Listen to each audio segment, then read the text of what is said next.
মাননীয় মুখ্যমন্ত্রীর বিরুদ্ধে বিস্ফোরক বক্তব্য এবং প্রাক্তন সাংসদ রেবতী ত্রিপুরার বিরুদ্ধে থানায় মামলা করলেন তিপ্রামথার নেতা ডেভিড মোরাসিং এবং চ্যালেঞ্জ ছুড়ে দিলেন তিনি নাকি বিজেপিতেও জয়েন করবেন সবাইকে নিয়ে।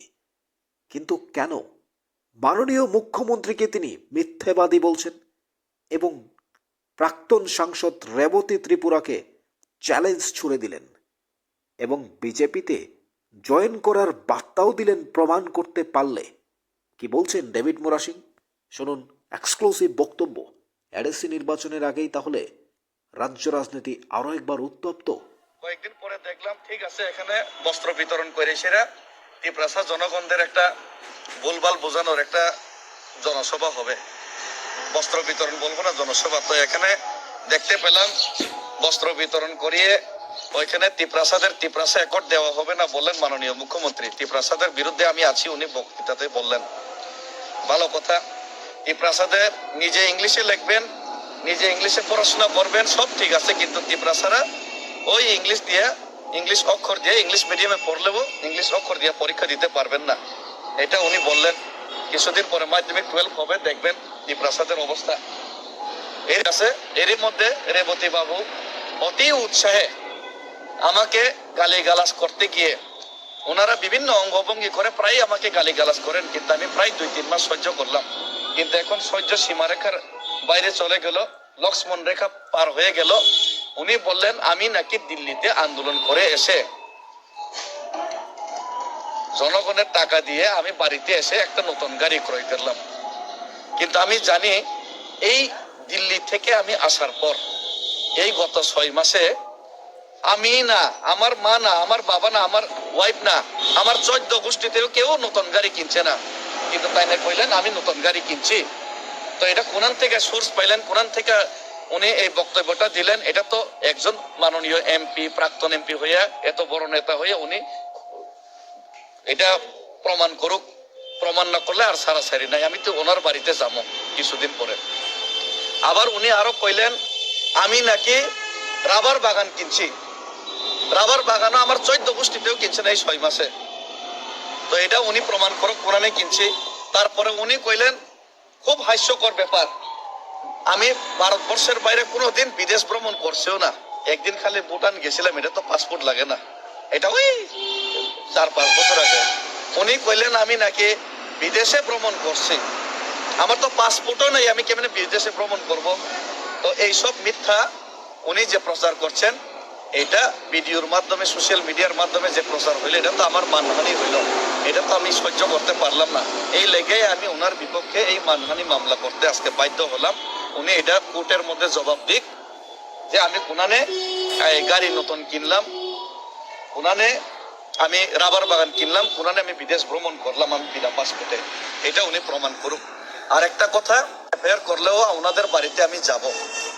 আমি জানি মুখ্যমন্ত্রী মানিক সাহার কোয়ার্টারের সামনে জিষ্ণু দেববর্মা মাননীয় প্রাক্তন ডেপুটি সিএম, এখন বর্তমান রাজ্যপাল, উনি যে কোয়ার্টারে থাকতেন, এখানেই প্রাক্তন সাংসদ এখন উনি এখানে থাকেন।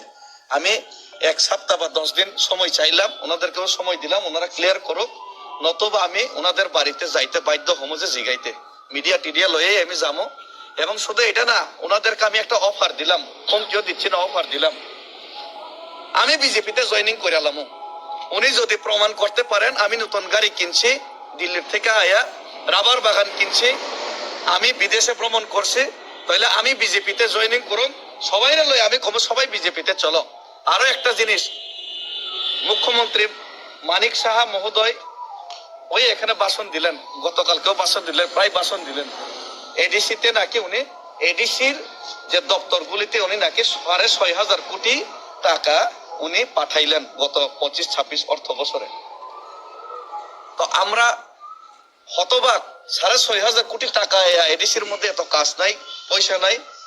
পরে দিয়ে আমি এডিসির মাননীয় কার্যনির্বাহী সদস্য সিএম পুলিশ ড্যামেজ মাই রেপুটেশন, ওনার এই যে মিথ্যা বক্তব্য, মিথ্যা ভাষণ, এটা সোশ্যাল মিডিয়া মাধ্যম এবং টিভির মাধ্যমে অনেক প্রচার হয়ে গেল, যা আমার দৈনন্দিন জীবন, আমার ব্যক্তিগত রেপুটেশনে অনেক এটা মানহানি ক্ষতি করছে। তো so I went to the law system for a fair trial. তো আমি এই জন্যই আপনাদের আইনের দ্বারস্থ হলাম, আইনের সিস্টেমের মাধ্যমে দ্বারস্থ হলাম, and was forced to claim compensation if he unable to prove his false statement. তাই আমি ওনার এই যে মিথ্যা প্রচার এবং মিথ্যা বক্তব্য উনি যদি প্রমাণ করতে না পারে, তাহলে উনিকে প্রমাণ করুক। উনি প্রমাণ করতে না পারলে উনি ওনার বিরুদ্ধে আমি এই এফআইআর এর মাধ্যমে, আইনের মাধ্যমে কম্পেনসেশন এবং মানহানি মামলার আমি ন্যায্য বিচার চেয়ে আপনাদের কাছে আসলাম। আমি David Mura Singh, your faithfully Shri David Mura Singh. আমার ফোন নাম্বার, ডেট দেওয়া হইলো। এটা হলো আমার ডেফিমেশন কেসের এফআইআর কপি। আর বলবো, জুমলা মিথ্যা আর মিথ্যা, যেটা সোশ্যাল মিডিয়ার মধ্যে আজকে দেখলাম, ঘুমের থেকে উঠলেই মিথ্যা আর মিথ্যা, রাজ্যের মধ্যে, দেশের মধ্যে মিথ্যা মামলা, মিথ্যা কথা, মিথ্যা প্রচার। আজকে দেখলাম মাননীয় মুখ্যমন্ত্রী বলছেন, সোশ্যাল মিডিয়ার মাধ্যমে আমি দেখলাম মিথ্যা ঠকানো এর নাকি উনি প্রিন্সিপাল ইউনিভার্সিটি খুলবেন। ওইটার মধ্যে দেখলাম কেউ মিস কল দিলে চাকরি, কেউ 10,323 को नौकरी मिलेगा ही मिलेगा, घुमा घुमा के सालाना चालाना, কেউ এই বলছে, কেউ বলছে 50,000 চাকরি। তো এই করতে করতে কিছুদিন আগে আমি ত্রিপুরার মধ্যে যে অন্যায় হচ্ছে সংখ্যালঘুদের বিরুদ্ধে ত্রিপুরা কোড বাস্তবায়ন হচ্ছে না, এর বিরুদ্ধে আমি দিল্লিতে পেদল যাত্রা করলাম। এর সমস্যার সমাধান তো কেউ করেইনি ত্রিপুরাসাদের, বরঞ্চ আমার ঘরে নোটিশ এসে পড়েছে, একটা ফলস নোটিশ। পরে দিয়ে জানতে পারলাম ফলস নোটিশের কোনো উত্তরই নাই এসডিএম সাহেবের কাছে। এখন আমি মামলা করবো আবার ওনাদের বিরুদ্ধে, মিথ্যা অস্ত্র আমি নেব। তো মানিক সাহেব, মাননীয় মুখ্যমন্ত্রী মহোদয়, 6,500 কোটি টাকা যদি এডিসি কে দিয়া থাকে, উনিও কাগজ দিক। কয়েকদিন আগে বিধানসভাতে মাননীয় বিধায়ক রঞ্জিত দেববর্মা প্রশ্ন তোলার চেষ্টা করলেন, কিন্তু উত্তর দিতে পারলেন না, প্রশ্ন অ্যাকসেপ্ট করা হলো না। গভর্নর হাউসে গেলেন, 6,500 কোটি টাকার হদিস নাই। মিস কলের যেমন হদিস নাই, গোমূত্র পান করার পরে যেমন আর কিছু হদিস নাই, ঠিক সেইভাবে মিস কল দেওয়ার পর এই सालाना घुमा घुमा के चालाना बीजेपी में वोट नहीं देना, ऐसा बोलने के बाद वही 6,500 কোটি টাকার এখন হদিস নাই। তা আমি তো চাই বিজেপিতে আমরা করতাম, আমি বিজেপিতে যোগদান করুম। মুখ্যমন্ত্রীজি, আমি উৎসাহিত আছি। 6,500 কোটি টাকা যদি আপনারা দিয়া থাকেন, আমি যদি গাড়ি কিনিয়া থাকি, আমি আপনারা যদি আসতে লজ্জাবোধ পান আমার বাড়িতে, আমার ইশারায় যদি আসতে লজ্জাবোধ পান, আমি যাবো আপনার বাড়িতে কোয়ার্টারের সামনে। আপনারা যদি অ্যাপয়েন্টমেন্ট না দেন, আপনার বাড়ির সামনে কোয়ার্টারের সামনে দরকার লইলে আমি চা খাই এসে একদিন দাঁড়াবো। আপনারা এসে আমার কাগজটা দেখেন, আমরা বিজেপিতে জয়েনিং করে নেবো। আমরা সবাই বিজেপিতে জয়েনিং করতে ইচ্ছুক, কিন্তু 6,500 কোটি টাকার ওই কাগজটা দেখান, আমি কোনানে গাড়ি কিনলাম এটা দেখান, তাইলে আমরা বিজেপি জয়েনিং করে নেবো। অফার দিলাম ওনারা। স্যার, সেই রেবতী ত্রিপুরা